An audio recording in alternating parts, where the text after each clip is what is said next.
ମୁଁ ଶ୍ରୀ ଉପେନ୍ଦ୍ର କୁमाର ପରିଡ଼ା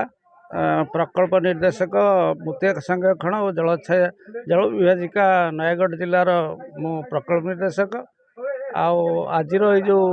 वाटरशेड महोत्सव होची यार प्रधान माने लक्ष्य होची जनसाधारण भितर मृत्तिकार संरक्षण जलर संरक्षण और जलर उपादेयता विषय रे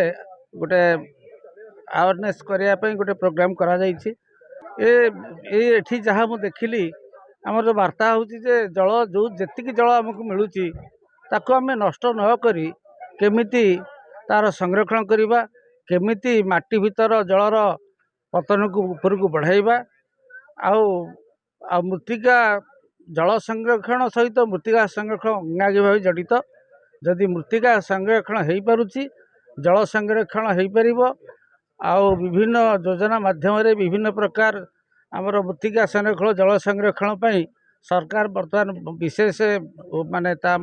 माने गुरुत्व आरोप करुछंती। आमर जल संरक्षण एवं वनीकरण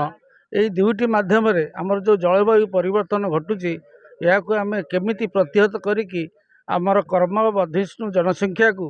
आम निरंतर खाद्य जोगाई परिबा ये योजनार मुख्य उद्देश्य। समस्त एठार जो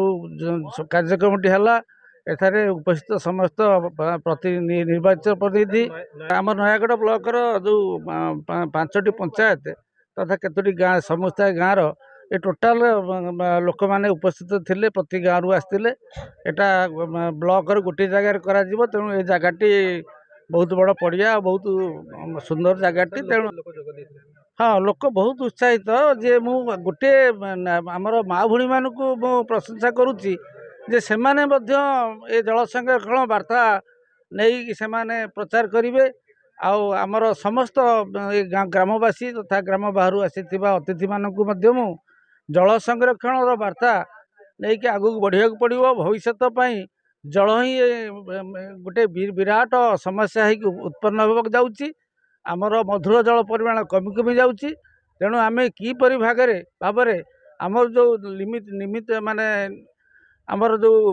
वर्षा होची ताकू आगु बाहर को नष्ट करिया न देई आमे किमती आमे ताकू संरक्षण करिबा यही वार्ता मु दउची। धन्यवाद। आज कार्यक्रम रे आमर प्राक्तन मंत्री तथा नयागढ़ एबेकार विधायक डॉक्टर अरुण कुमार साहू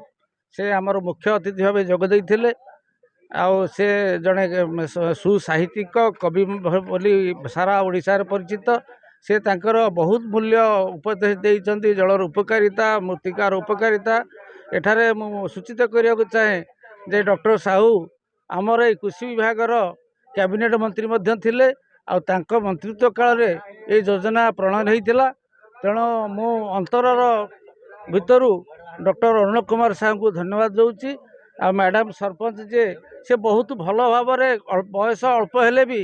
से बहुत भल भाव ज्ञानी महिला जड़े सी बहुत जल संरक्षण लेकिन मत जो माने गोटे सजेसन देइचंती भारी खुशी जे जड़े माने युव जनप्रतिनिधि तथा महिला भावे से तांकर पंचायतर माने समस्या को मो पाखे उपस्थापन कले मुझे ऋणी आ कथा दौची कथा रखी मैडम जो हिसाब से चाहूँगी तांकर मन लाखी से योजना टी करी मु धन्यवाद दौची भौणी आमर मैडम को जे आमर बहुत सहयोग कर। नमस्कार मु नाटुआ ग्राम पंचायत सरपंच श्रीमती सागरबाड़ा बराड़। मैडम कौन कहे आज आपन पंचायत रे वाटर सेट डिपार्टमेंट कार्य कौन कहे आज्ञा आम पंचायत रे जो वाटर सेट महोत्सव कार्यक्रम होता प्रथम तो मुझे कार्यक्रम धन्यवाद देवी आम माननीय विधायक डॉक्टर अरुण कुमार साहू महोदय को कहना तत्वावधान ये प्रोग्राम गुड़िक होउची आउ धन्यवाद देवी ये वाटर सेट प्रोग्राम आयोजक बंधु मानू समस्त ऑफिसर मानू आउ धन्यवाद देवी आम नाटुआ ग्राम पंचायत यही वाटर सेटर सभापति सेक्रेटरी तथा समस्त युवक भाई मानू जो मैंने कि सहयोग कर आज ये कार्य सफल कर समस्त मो तरफ धन्यवाद। आउ ये जो प्रोग्राम टी आम पंचायत आयोजन कराई या माध्यम जेहेतु आम अंचल अधिका लोक चाष उपर निर्भर करके बसवास करती ବହୁତ ଜଣ କୃଷକ ଅଛନ୍ତି ତ ସେମାନଙ୍କର କାର୍ଯ୍ୟ ନିଶ୍ଚିତ ଭାବରେ ଏହି କାର୍ଯ୍ୟକ୍ରମଟି ଦ୍ୱାରା ସେମାନେ କିଛି ତାଙ୍କ କାର୍ଯ୍ୟରେ ଲଗାଇ ପାରିବେ। କାରଣ କୃଷିରେ ଆମେ ଯେଉଁ କାର୍ଯ୍ୟକ୍ରମର ମୁଖ୍ୟ ଉଦ୍ଦେଶ୍ୟ ହେଉଛି ଆମେ ଜଳ କିଭଳି ଭାବରେ ସଂରକ୍ଷିତ କରିପାରିବା। ଜଳକୁ ଯଦି ସଂରକ୍ଷଣ ଆମେ ରଖିପାରିବା ତ ଆମେ ସମସ୍ତ କାର୍ଯ୍ୟରେ ତାକୁ ବିନିଯୋଗ କରିପାରିବା। ଯେହେତୁ ଏବେ ପୃଥିବୀ ପୃଷ୍ଠରେ ଭୂତଳର ଜଳର ପରିମାଣ ଧୀରେ ଧୀରେ କମିବାକୁ ଯାଉଛି, ବର୍ଷାର ପରିମାଣ ମଧ୍ୟ କମି ଯାଉଛି, ତ ଆମର ଜଳାଭାବ ଆଗକୁ ମଧ୍ୟ ସୃଷ୍ଟି ହୋଇପାରେ। ଏବେ ବି ବହୁତ ଅଞ୍ଚଳରେ ଜଳର ଅଭାବ ଦେଖାଦେଉଛି। ତେଣୁ ଆମେ ଯଦି ସମସ୍ତେ ଏକତ୍ରିତ ହୋଇ ମିଳିତ ହୋଇ ଜଳକୁ ସଂରକ୍ଷିତ କରିକି ଆମର କୃଷି କାର୍ଯ୍ୟରେ ହେଉ ଆମର ବିଭିନ୍ନ ଆଉ ଯଦି ବର୍ଷା ଜଳକୁ ମଧ୍ୟ ଆମେ ମାନେ ୱେଷ୍ଟେଜ୍ ନ କରିକି ଯଦି ଭୂତଳକୁ ମଧ୍ୟ କୌଣସି ଉପାୟରେ ଛାଡ଼ିଦେବା ତାହେଲେ ଭୂତଳ ଜଳର ପରିମାଣ ମଧ୍ୟ କିଛି ମାତ୍ରାରେ ବୃଦ୍ଧି ପାଇବ, ଯେଉଁଟାକି ଆମର କୃଷକମାନଙ୍କ ପାଇଁ କୃଷି କାର୍ଯ୍ୟରେ ସହଯୋଗ ହୋଇପାରିବ। ଭବିଷ୍ୟତରେ ମଧ୍ୟ ଆମକୁ ଜଳାଭାବ ଦେଖାଯିବନି। ତ ସମସ୍ତଙ୍କୁ ଅନୁରୋଧ କରିବି ଯଦି ଏହି ପ୍ରୋଗ୍ରାମ ମାଧ୍ୟମରେ ଆମେ ଲୋକଙ୍କୁ କିଛି ସଚେତନ କରାଇପାରିଲେ କିମ୍ବା ଲୋକଙ୍କୁ ଏଇ ଜଳକୁ ସଂରକ୍ଷିତ କରି କିଛି ଲୋକ ବି ହଉ ଏଇ କାର୍ଯ୍ୟକୁ ଲଗାଇ ପାରିଲେ ନିଜ କାମରେ ତ ନିଶ୍ଚିତ ଭାବରେ ଏଇ ପ୍ରୋଗ୍ରାମଟି ସକ୍ସେସ୍ ହେବ। ଆଉ ଆଜ୍ଞା ଆଜ୍ଞା